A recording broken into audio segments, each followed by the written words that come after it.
चलिए ब्रेक के बाद एक बार फिर से स्वागत है आपका राजधर्म में। आगे बढ़ते हैं। पुरानी सरकार की खुमारी से बाहर ब्यूरोक्रेट्स नहीं निकल पा रहे हैं। डीओपी जैसे महत्वपूर्ण डिपार्टमेंट से हो रही आदेशों में चूक।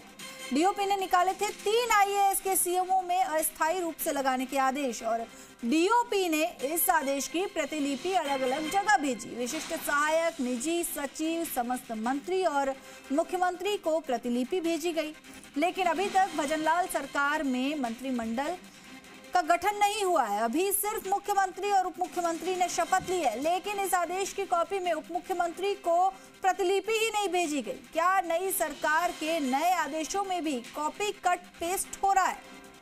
आज 4 आईएएस के एपीओ करने और ओएसडी लगाने के आदेशों में भूल सुधारी गई।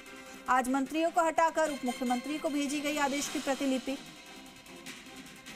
चलिए इस खबर पर और अधिक जानकारी के लिए हमारे सहयोगी दीपक हमारे साथ जुड़े हुए हैं। दीपक, किस तरह से जो है आदेशों की प्रतिलिपि भेजी जा रही है? कभी उप मुख्यमंत्री को भेजी जाती है, कभी नहीं भेजी जाती है, किस असमंजस में है? देखिए, डीओपी यानी कि कार्मिक विभाग सरकार की आंख और कान होता है। तमाम आदेश इधर से उधर करने के यहीं से निकलते हैं और जेएस या डीओपी जो प्रिंसिपल सेक्रेटरी हैं उनके आदेश से निकलते हैं।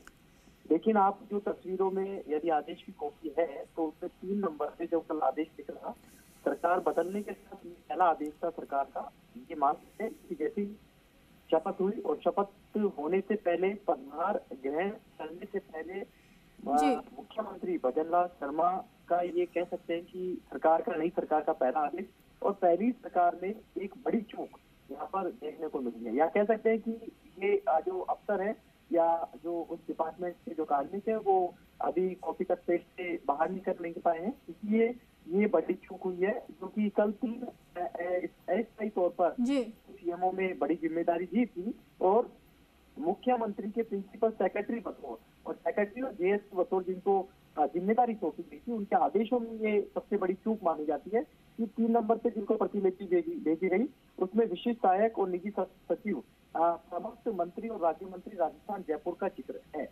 लेकिन कल तक जो प्रधानमंत्री की मौजूदगी में जो शपथ हुई उसमें उप मुख्यमंत्री और मुख्यमंत्री की शपथ हुई है। अभी नई सरकार में भजनलाल की सरकार में मंत्रिमंडल का गठन नहीं हुआ है, तो जो गहलोत सरकार के जो मंत्री रहे उनको उनके निजी सचिव या विशिष्ट सचिवों को ये कॉपी भेजी गई है। सवाल उठ रहे हैं कि क्या अफसर अभी भी पुरानी सरकार की खुमारी से बाहर नहीं निकल पाए हैं। हालांकि इतना जरूर है कि आज जब ओएसडी के आदेश निकले योगेश श्रीवास्तव के, उसमें ये कॉलम हटाकर उसमें उप मुख्यमंत्री का कॉलम लिखा गया है और साथ में जो 4 आईएएस जिनको हटाया गया उसमें भी ये सुधार किया गया है। लेकिन इतना जरूर है कि कल के आदेशों के बाद डीओपी जैसे जो डिपार्टमेंट है उस पर एक जरूर सवाल उठ रहे थे कि कार्मिक विभाग इस तरह की चूक कैसे कर सकता है, क्योंकि कार्मिक विभाग से चूक होना यानी कि आप देखिए कि पूरे ब्यूरोक्रेसी, क्योंकि आप यदि कार्मिक विभाग आदेश निकालता है तो अफसरों के डिपार्टमेंट बदलते हैं, यानी कि उस आदेश से क्योंकि और जब इस तरह के आदेश निकलते हैं तो गफलत की एक स्थिति है कि विशिष्ट क्या मंत्रियों को क्या मंत्रिमंडल का गठन हो चुका है, क्या उनको इस तरह की प्रतिलिपि भेजी गई है। लेकिन इतना जरूर है कि आज डीओपी ने नए जो आज आदेश निकले हैं, अलग अलग जो 4 एपीओ करने के आदेश निकले हैं और एक ओएसडी लगाने के आदेश निकले, उसमें अपनी भूल को जरूर सुधारा, लेकिन कल की भूल अभी तक नहीं सुधारी गई है। हो सकता है कि उसको भी डीओपी जो डिपार्टमेंट है वो अपनी सुधार कर लेगी। जी बिल्कुल दीपक, डीओपी डिपार्टमेंट जिसे सरकार की आंख और कान कहा जाता है, ठीक से शायद या तो देख नहीं पा रहे या ठीक से शायद अभी तक सुन नहीं पा रहे, क्योंकि पुरानी सरकार का जो असर है वो अभी तक उनसे खत्म नहीं हो पा रहा है। बहुत बहुत शुक्रिया आपका इस तमाम जानकारी के लिए।